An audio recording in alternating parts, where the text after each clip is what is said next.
आपको पता है परमेश्वर जब भी कुछ करता है उसमें एक सिद्धांत रहता है, एक प्रिंसिपल रहता है। बिना प्रिंसिपल के कुछ भी होता नहीं है। आपको पता है नेचर में जितनी भी प्रतिक्रियाएं हम देखते हैं उसके साथ एक सिद्धांत है, एक प्रिंसिपल है। ठीक है, आप चाहे सूर्य चांद देखोगे, चांद को देखोगे, आप धरती को देखोगे, तारागणों को देखोगे, या तो आप नेचर को देखोगे। और भी जो हम देखते हैं कि जो बारिश है, बारिश के समय में आता है, गर्मी के समय आता है, और सर्दी समय आता है। हर चीज़ों को परमेश्वर ने एक सिस्टम दिया है, एक सिद्धांत दिया है। ठीक है, उस सिद्धांत के अनुसार काम करते हैं। ठीक है, और सिद्धांत के में गड़बड़ी होगा तो इंसान परेशान हो जाएगा। हेलो, मेरी बात समझ में आया? समय से पहले बारिश होना फसल के लिए नुकसानदायक होता है। मेरी बात समझ में आ रही है? तो ये सारी जो प्रतिक्रिया है परमेश्वर ने बनाया है, उसी प्रकार से याद रखना हर कामों के पीछे एक सिद्धांत होता है। और मसीह यीशु में आपको अगर पवित्र मंदिर बनना है, अगर कलीसिया बनना है, तो कलीसिया बनने के पीछे आपको परमेश्वर के सिद्धांत को अपने जीवन में पालन करना पड़ेगा। जो व्यक्ति परमेश्वर के इस प्रिंसिपल को, इस सिद्धांत को अपने जीवन में नहीं ग्रहण करता, वो व्यक्ति परिपूर्ण कलीसिया नहीं बन सकता जैसा परमेश्वर चाहता है, जिसको यीशु मसीह आएगा ले जाने के लिए। वो कलीसिया जिसमें तेजस्वी हो, जो पवित्र हो, निर्दोष हो, वो कलीसिया का निर्माण नहीं हो पाएगा अगर वो जो व्यक्ति उस सिद्धांत को, परमेश्वर को फॉलो नहीं करता, सिद्धांत को लेके नहीं चलता। ठीक है, वो परिपूर्ण कलीसिया नहीं बन पाएगा जैसा परमेश्वर चाहता है। हालेलुया, मेरी बात समझ में आ रहा है? आपको पता है जब मैं कलीसिया के विषय में प्रभु ने सेवकाई मुझे सौंपा ना, तो परमेश्वर ने मुझे एक सिद्धांत दिया। आपको पता है अपने चर्च का एक सिद्धांत है जो परमेश्वर ने मुझे बताया है, और मैं कलीसिया को कभी कभी बीच बीच में मैं बता भी चुका हूँ आप लोग को, मैं बताता रहता हूँ। आपको पता है परमेश्वर ने जब मैं कलीसिया मेरे द्वारा स्थापना किया, तो परमेश्वर से मैंने पूछा, प्रभु इस कलीसिया का प्रिंसिपल क्या है, सिद्धांत क्या है? तो परमेश्वर ने मुझे 3 ऐसे वचनों के अध्याय में लेके गया जिसके माध्यम से कलीसिया का सिद्धांत परमेश्वर ने मुझे बताया। ठीक है, और वो जो है सिद्धांत 5 चरणों में, 5 जो है भाग में परमेश्वर ने मुझे बताया। उसके कम से कम मोटा तौर से, है ना, मुख्य पॉइंट के रूप में 5 पॉइंट परमेश्वर ने मुझे दिया उन अध्यायों के अनुसार। पहला अध्याय है, पहला जो बुक है वो मैथ्यू है, मैथ्यू चैप्टर 28 वर्ष 19 और 20। निकालो मत, आपको मैं बता रहा हूँ। मत्ती की किताब 28 अध्याय और 19 और 20 के अकॉर्डिंग परमेश्वर ने कलीसिया का निर्माण करने को बोला। फिर प्रेरितों की किताब 2 अध्याय 41 और 42, एक्ट्स चैप्टर 2 वर्ष 41-42 के अकॉर्डिंग परमेश्वर ने मुझे बताया कि कैसे कलीसिया का सिद्धांत, परिपूर्ण कलीसिया बनने के लिए कैसे आपको सिद्धांत का फॉलो करना चाहिए। ठीक है, उसके बाद मैं परमेश्वर पवित्र आत्मा मुझे लेके गया प्रेरितों की किताब 10वां अध्याय में 10वां अध्याय का 34 वचन से लेकर 48 वचन तक। हेलो, उन वचनों के अनुसार परमेश्वर ने मुझसे बातें किया, और मुझे इन तीनों जो वर्सेस को लेके परमेश्वर ने मुझे कलीसिया के सिद्धांत के बारे में बताया। किसके? कलीसिया के सिद्धांत के बारे में बताया। इसलिए याद रखना अपने चर्च का, अपने कलीसिया का, अपने जो आराधनालय का एक सिद्धांत है कि एक व्यक्ति कैसे परिपूर्ण कलीसिया बन सकता है, और उसे कितने 5 चरणों में मैंने रखा है।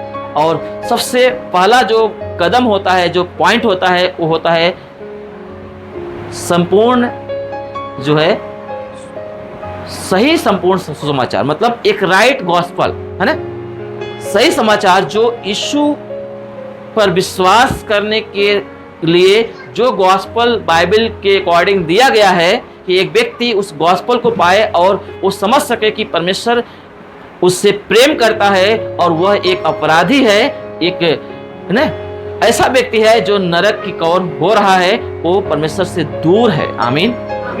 और परमेश्वर के प्रेम के द्वारा, उसके ग्रेस के द्वारा, यीशु के बलिदान के द्वारा वो कैसे परमेश्वर के साथ वो मेल मिलाप कर सकता है और कैसे अपने पापों से छूट सकता है। इस जो गॉस्पल है, इस राइट गॉस्पल है, और ये राइट गॉस्पल जो है हमें क्या करना है, फर्स्ट कदम में एक राइट गॉस्पल होना बहुत जरूरी है।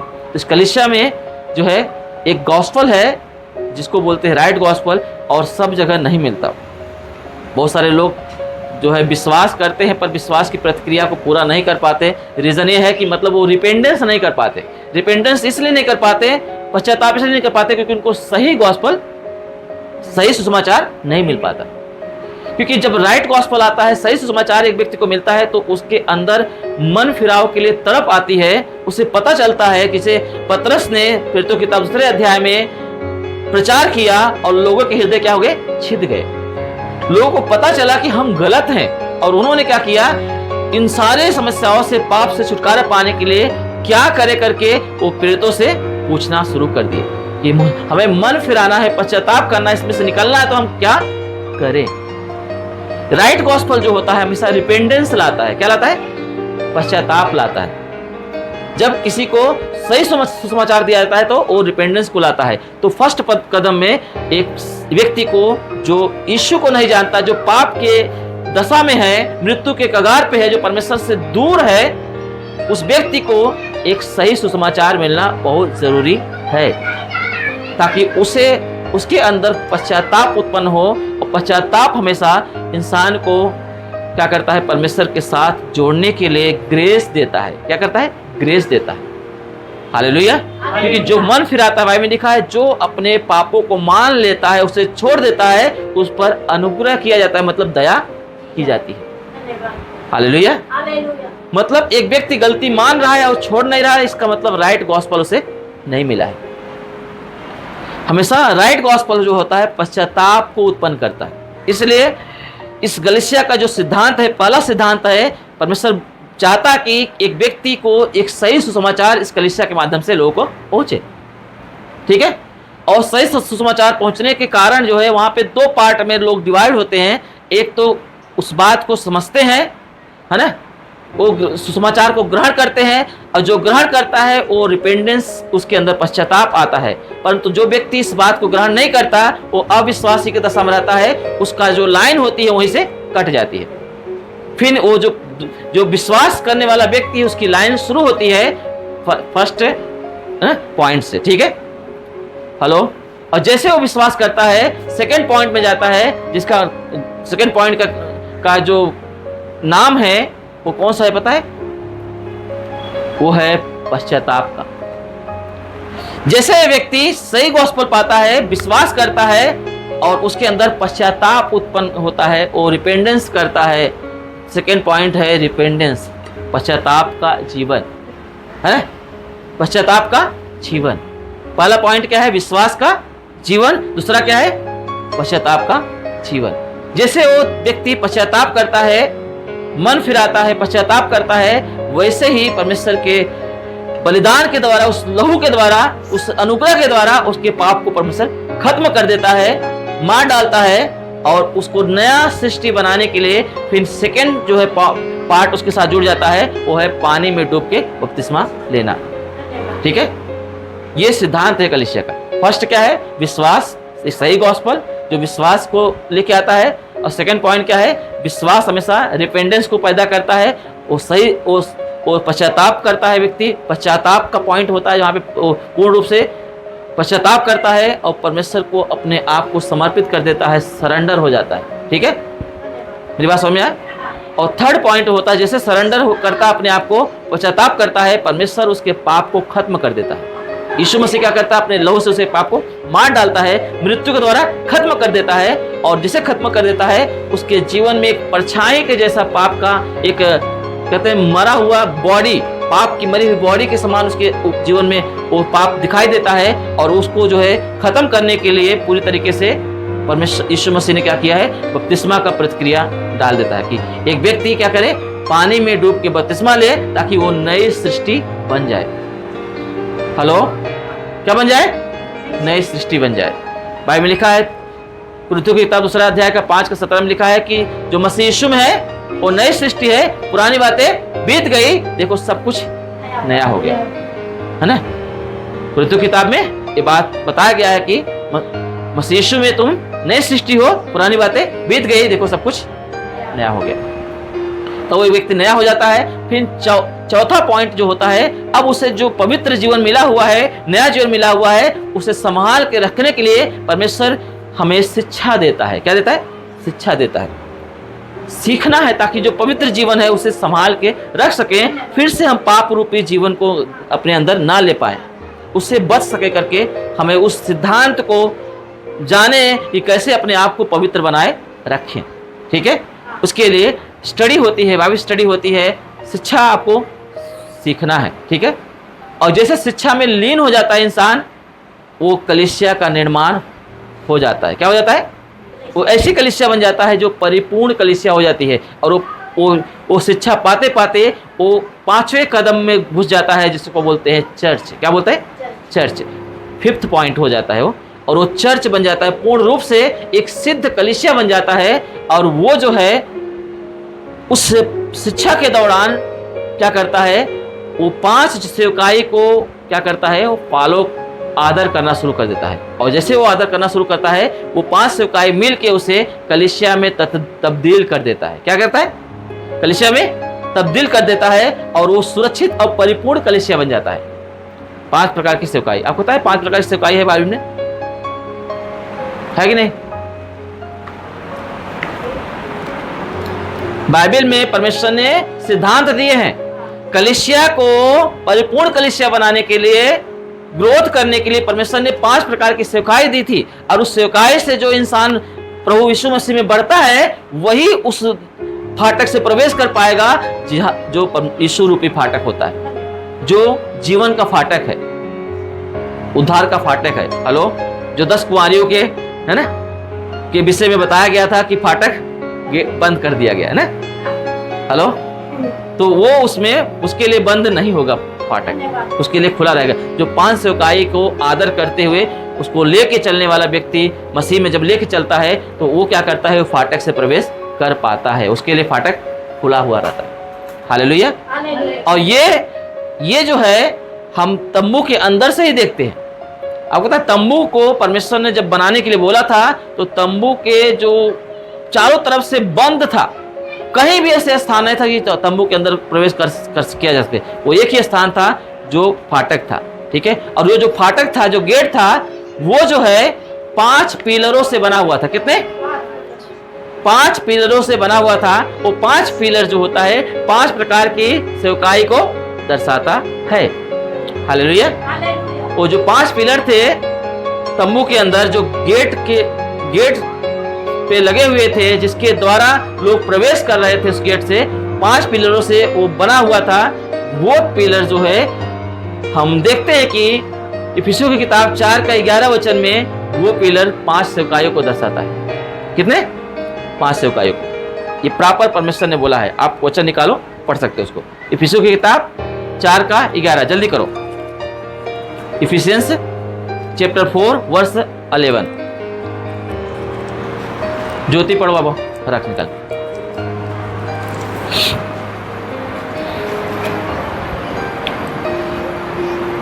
मिला सबको? 4 का 11 और 12 भी पढ़ेंगे दोनों। उसने कुछ को प्रेरित नियुक्त अब यहाँ पे परमेश्वर ने क्या किया, उस कलीसिया को परिपूर्ण कलीसिया, सिद्ध कलीसिया बनाने के लिए कुछ को प्रेरित नियुक्त कर दिया, जिसे प्रॉफिट्स अपोस्टल बोलते हैं। कुछ को प्रेरित मतलब अपोस्टल, और कुछ को भविष्यवक्ता नियुक्त करके, कुछ को सुसमाचारक नियुक्त करके, कुछ को रखवाला मतलब पास्टर नियुक्त करके, और कुछ को उपदेशक नियुक्त करके कलीसिया को दे दिया। किसको दे दिया? कलीसिया को दे दिया, ताकि कलीसिया परिपूर्ण कलीसिया बन सके, सिद्ध कलीसिया बन सके। हालेलुया। 5 प्रकार की सेवकाई को परमेश्वर ने क्या किया, कलीसिया को सौंप दिया, ताकि कलीसिया का हो परिपूर्ण कलीसिया बन सके, सिद्ध कलीसिया बन सके। मेरी बात समझ में आ रहा है? वो 5 सेवकाई आपने सुना। पहला क्या है? अपोस्टल, जिसको हम प्रेरित बोलते हैं। सेकंड क्या है? प्रॉफिट्स, जिसको हम भविष्यवक्ता बोलते हैं। और थर्ड है इवेंजलिस्ट, जिसको हम सुसमाचारक बोलते हैं। और फोर्थ है पास्टर, जिसको हम रखवाला बोलते हैं या शेफर्ड बोलते हैं। और 5वां है उपदेशक, जिसको हम टीचर बोलते हैं। क्या बोलते हैं? टीचर। हालेलुया। ये 5 प्रकार की सेवकाई कलीसिया को दे दिया है। और जब एक कोई कलीसिया, जो कोई बंदा इस 5 सेवकाई के माध्यम से सेवकाई में बढ़ता है, आदर करता है, तो वो व्यक्ति उस सिद्ध बनता है, एक पवित्र कलीसिया बनता है, बिना दाग बिना झुर्री का कलीसिया बनता है। और वो कलीसिया तैयार होती है यीशु मसीह की दुल्हन बन के, कि जो यीशु मसीह आए और उसे ले जा सके। वो कलीसिया छूटने वाली कलीसिया नहीं रहेगी। ठीक है, ये 12 वचन में लिखा हो, पढ़ो आगे। जिससे पवित्र लोग सिद्ध हो जाए, जिससे पवित्र लोग, ये 5 सेवकाई इसलिए दिया गया है ताकि जो पवित्र लोग सिद्ध हो जाएं। क्या हो जाए? सिद्ध हो जाएं। हालेलुया। जिससे पवित्र लोग क्या हो जाए? सिद्ध हो जाएं। और सेवा का काम किया जाए, और सेवा का काम पूरा किया जाए, मतलब सेवा काम किया जाए। और मसीह की देह उन्नति पाए, और बाय बॉडी ऑफ क्राइस्ट ना, जो मसीह की देह है, कलीसिया है, वो क्या करे? उन्नति कर पाए, बढ़ सके, और भी लोगों तक पहुंच सके, और भी इस सिद्धांत को फॉलो करके और लोगों को भी पवित्र किया जा सके, कलीसिया में कन्वर्ट किया जा सके। मेरी बात समझ में आ रहा है? ये सिद्धांत को आपको पालन करना पड़ेगा, तब आप परिपूर्ण कलीसिया बनेंगे। क्योंकि हर एक चीज के पीछे एक सिद्धांत होता है। आप रोटी बनाते हो, रोटी कोई, हर एक व्यक्ति रोटी नहीं बना सकता। ठीक है, रोटी बनाने के पीछे एक सिद्धांत होता है। आपको किसी चीज को, चावल को, गेहूं को, बाजरा को, है ना, ज्वार को या नाचनी को, या कोई भी, जिससे भी आप चना लो, तो उसका पहले आटा बनाया जाता है। आटा बनाने के बाद उसे गीला किया जाता है, मतलब उस स्तर तक ही उसे गीला किया जाता है जिस स्तर तक उसे रोटी बनाया जा सके। ज्यादा आप करोगे, अगर आपको नहीं पता है उस सिद्धांत को, तो आप आटा को गीला कर देंगे और फिर रोटी का आकार नहीं मिल पाएगा। ठीक है, इसलिए उसके पीछे एक सिद्धांत होता है। आपको वैसे उसी स्तर तक उस आटे को गीला करना है जिस स्तर तक रोटी का निर्माण बन सके, रोटी बनाया जा सके। ठीक है, रोटी बनाने के लिए आपको पता है रोटी गोली कैसे बने, उसका पीछे एक सिद्धांत होता है ना। उस सिद्धांत को आपको जानना बहुत जरूरी है। हालेलुया। मेरी बात समझ में? रोटी पता है, जब मैं बाहर आया था ना, तो कभी घर में तो कभी रोटी बनाया नहीं था, क्योंकि घर में सब लेडीज लोग थी, बहन थे, माँ थी, तो भाभी थी, तो सब बनाता थे रोटी। हमने कभी बनाया ही नहीं था। तो जब बाहर निकला, हमने घर से बाहर निकले, तो हमें रोटी बनाने को मुझे नहीं आता था।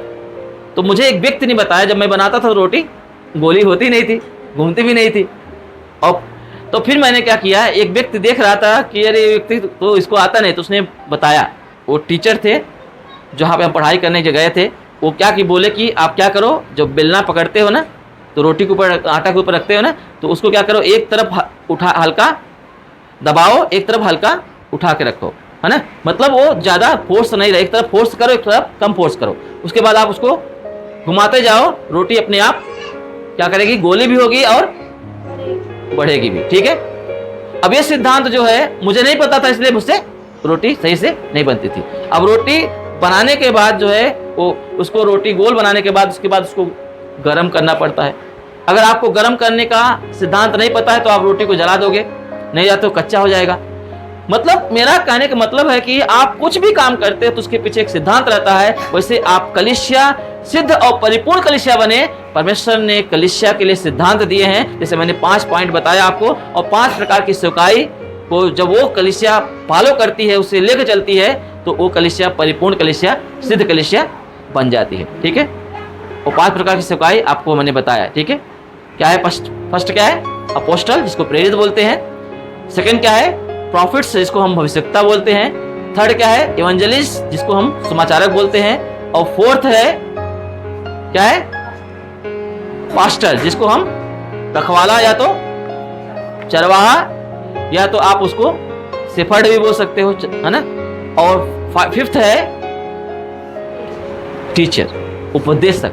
ठीक है, ये 5 प्रकार की सेवकाई मिल के जो है एक कलीसिया को जो है सिद्ध कलीसिया में निर्माण करती है, और ये कलीसिया फिर वो काम कर पाती है, सेवकाई में बढ़ पाती है, और वो संख्या में बढ़ पाती है। हालेलुया। तो ये 5 प्रकार की सेवकाई हमारे जीवन में होना बहुत अनिवार्य है। हालेलुया। सबको समझ में आ रहा है? तो इस सिद्धांत को फॉलो करना पड़ता है, और जब एक व्यक्ति इस सिद्धांत में चलता है, उसका एक साइन होती है, साइन, जिसने जो परिपूर्ण कलीसिया बनने के लिए ये 5 जो है जो सिद्धांत है और 5 प्रकार की सेवकाई है, इन दोनों कदमों को अपने जीवन में लेके चलता है, उसका जीवन वो सिद्ध कलीसिया बन चुका है। इसका साइन जो है प्रेरितों की किताब 2 अध्याय का 42 वचन में लिखा हुआ है ना। एक्ट्स चैप्टर 2 वर्स 42 में ये बात लिखा हुआ। पढ़ो, निकालो फटाक से, उसके बाद हम बंद करेंगे।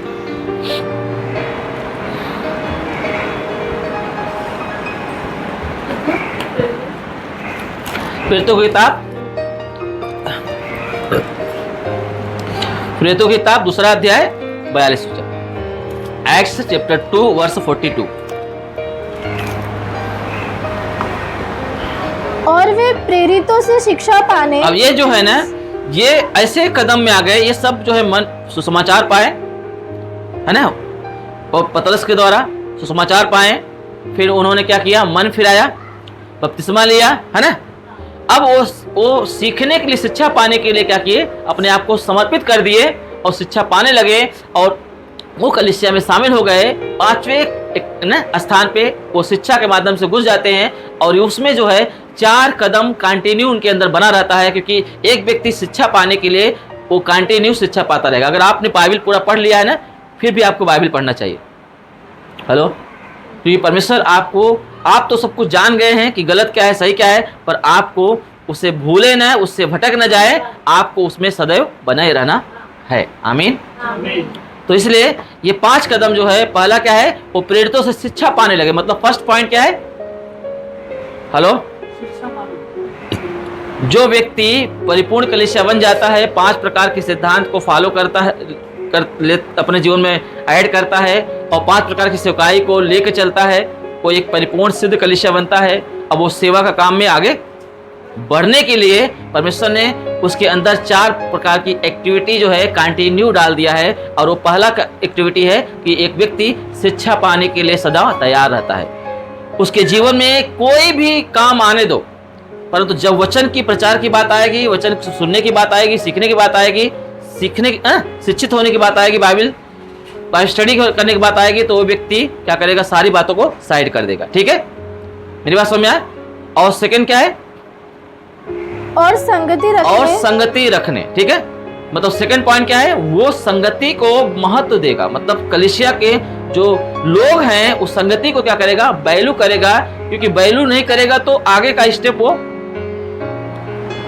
है ना, निर्दोष नहीं ले सकता। मतलब जो प्रभु भोज है ना, वो निर्दोष नहीं ले सकता, क्योंकि जब व्यक्ति संगति करता है, संगति को महत्व देता है, तो वो यीशु को महत्व देता है, क्योंकि ये कलीसिया क्या है, यीशु मसीह की देह है और वो उसका हेड है, सिर है। ठीक है, जब एक व्यक्ति इस ग्रुप को, यानी जो संगति को वैल्यू करता है, तो बॉडी ऑफ क्राइस्ट जो परमेश्वर की देह है ना, उसको वो वैल्यू करता है।